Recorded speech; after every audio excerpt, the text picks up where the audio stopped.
Hello everyone, another video, so the update.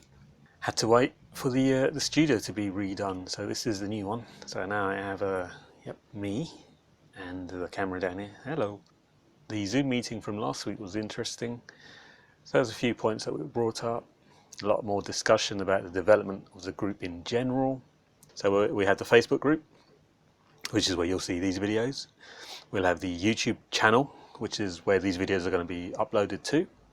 And that's where the lessons or anything that's a little bit more interesting is going to be hosted on there. So any point in the week, any time of day, 24/7, those videos will be available for everyone. And then we've got the Zoom chat, so hopefully we'll do those on the weekend. Not sure it's going to be every weekend, it might be every other. We're also thinking of doing some live Facebook sessions, so that's going to be like the quick build stuff, the decorative arts, you know, like I can't think of anything, a resin pour type thing, you know, not quite crafty, but not quite the artistic work.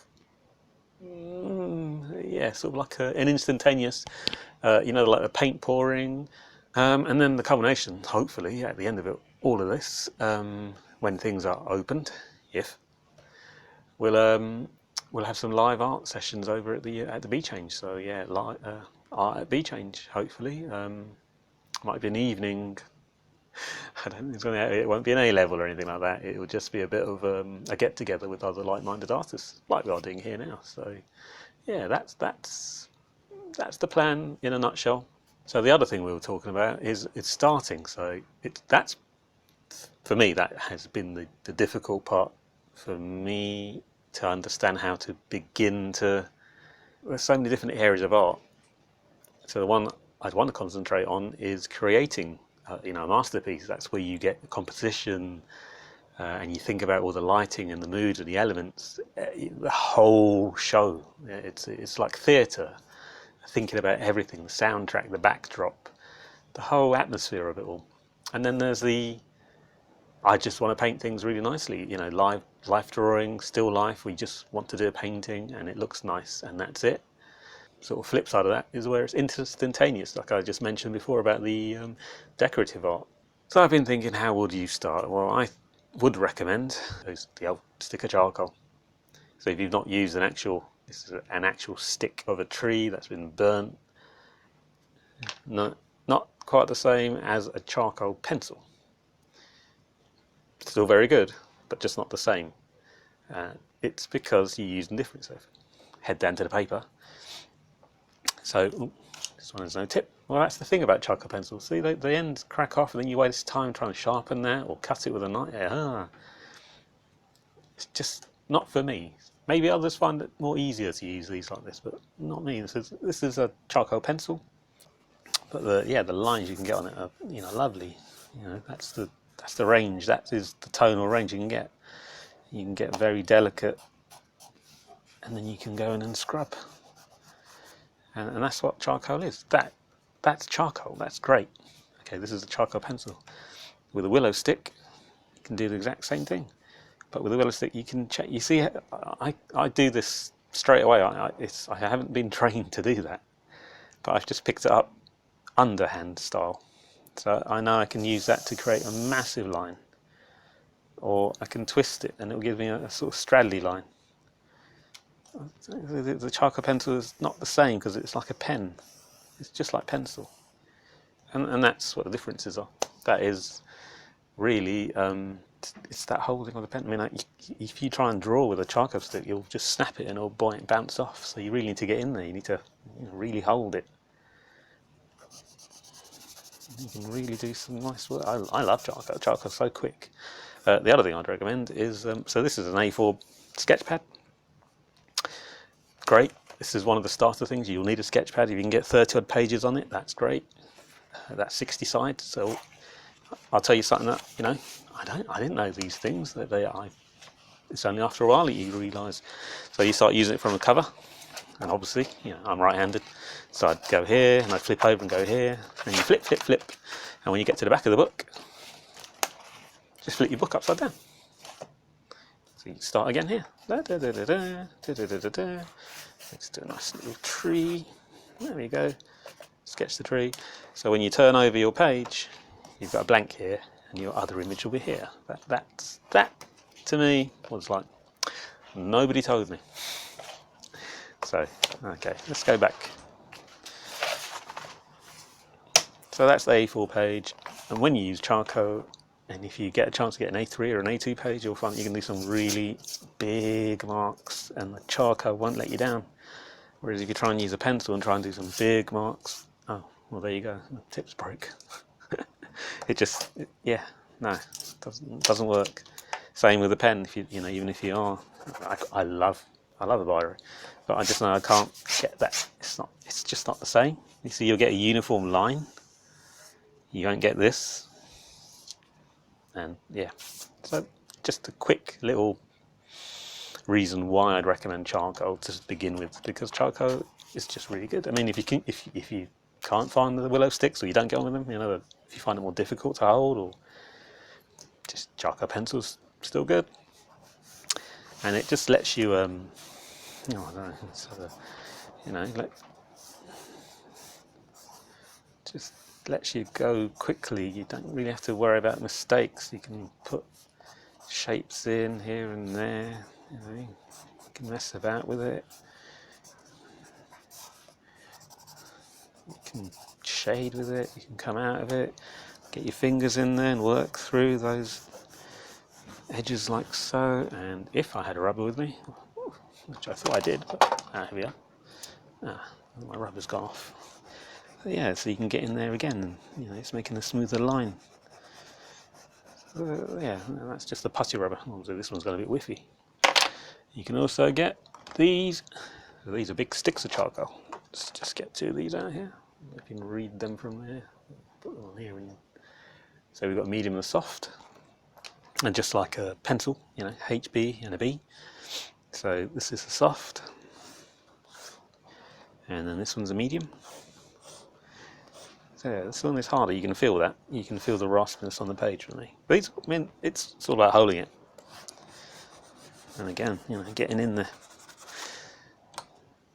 So that's what I wanted to show, basically, just what the differences are with these charcoals, and why I'd really, really, really recommend charcoal. So I went online, and I've been looking all over the shop, really, and yeah, I've found on the Works, the Range, and Wilko. Don't forget Wilko. They all have a sketching kit. It's £3. They're all £3. So yeah, those are £3, and that's a good really starter. As I think as well in the Range for £3, they have an A3 sketch pad, 30 pages, 60 sides, and yeah, I think that's a really good starting point. So that's why the way I see it, that is a better way to go around. So once you've got hold of your charcoal and you're okay using it, they just stops. There's no preciseness to it. It's raw. So yeah, once you get into that and you go through your charcoal pencils, or you might want to go and grab yourself some of the graded pencils, which I think I've got a few in here. A 5B here, and you'll see how that is a lot darker than any HB pencil can get to. And you're holding this the same way as a pen, so you really are drawing. This is actual drawing. Really precise movements. You can't really deviate from that line. You can try and holding it, but you're not going to really get that. Yeah, not movement is the word. You're not capturing that movement with a pencil. Anything you hold like a pen, it's just difficult. Whereas the old charcoal, you can do. It's much more of an impact instantaneously. With charcoal, then you can go on to use chalks. Obviously, it's not going to come out very well here on paper, but you can still see that it's blending. So it's another bit of tonal range that will come out with that. If you use coloured paper or black paper, I've got a little. Here we are. Just show you quickly. Where's my little willow stick? So if we do a little funny face,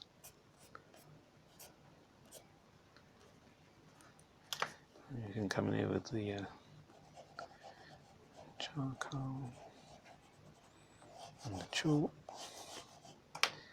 You can just rub his ears together.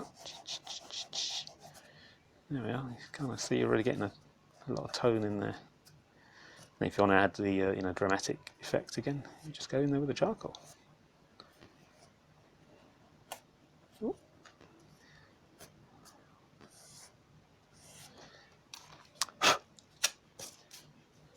Quick sketch. And then that goes on to pastels. So there's lots of types of pastels. So these are just chalk pastels. We've got a range of colours. With these ones, what you can do is the same with the chalk. So you can build up a bit of green, and again, you're holding it in a real fruity manner, but you can go and you can play around with that. Now if you have a little bit of yellow there, and yeah, you've pretty much, there's your little spring tulip.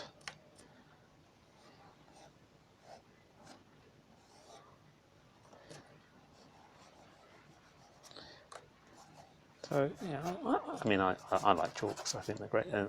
See how much coverage you can get out of it.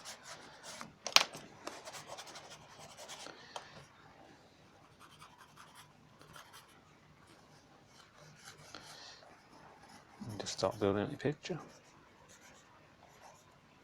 And that's it, really. So that's pastel. And then I thought progression onto the oil pastels. It's different medium, but it's sort of the same. It's this manual dexterity part. It's the control you have over the medium, and that's what you need to. That's what you're trying to gain. You're gaining control over that medium. Yeah, that's how you can think about it. So if you can hold your stick of charcoal, your willow stick, without it snapping in half every time or boinging around. If you have trouble holding that, some people do, then yeah, try. You can get these chunkier. This is a square profile. You can get the big round ones. And that was just a stick of round chalk, school chalk. You've seen some bits and pieces. I wish I could draw an actual picture for you, and then that'll be interesting, but I can't. Everyone's skill level is going to be different, and I think just when you're trying to use chalks or the charcoal for shading, I think it would be helpful to start with a template. So that is what I've done. Ooh, that's not it. That's not it either. Here we go. So I've sketched this in digital. Don't know if you can see that very well. So basically the idea, I thought if we could do an exercise solely involving the trees, either with pastels or one of those sort of sponge effect ones, whatever, and then we could just build on. Use a pen here. I've got a little. I don't mean to talk you through my drawing. That's just a country path, sort of orchard, farm, trees, bush. Here's again field, flowers. So as it goes back, detail starts to go down. Over here, I thought we'd have a little go at a comb on, a little minehead, but obviously it's quite difficult to do. So that might be better in a pen or something. And these little architectural building things, a little church spire, just little quick things, some rolling hills, some field, cloud. So I just think if we could bring all the exercises and just do a collage, if you want to do trees and trees and trees, go for it, not a problem. A little bit of water maybe, but you can change this to whatever you like. It's just a template, so we're not sort of going over the drawing, draw the tree, draw a tree. I think it becomes very repetitive. And that's why I thought, yeah, if we start with a tree, everybody can see a tree. Everyone knows a tree. And that's why I thought that would be a good idea. All right, I think I've waffled too long. If you have any problems at all, just give us a message. If you're not sure where to go to get any of the materials, again, give us a message. Okay, thanks for watching.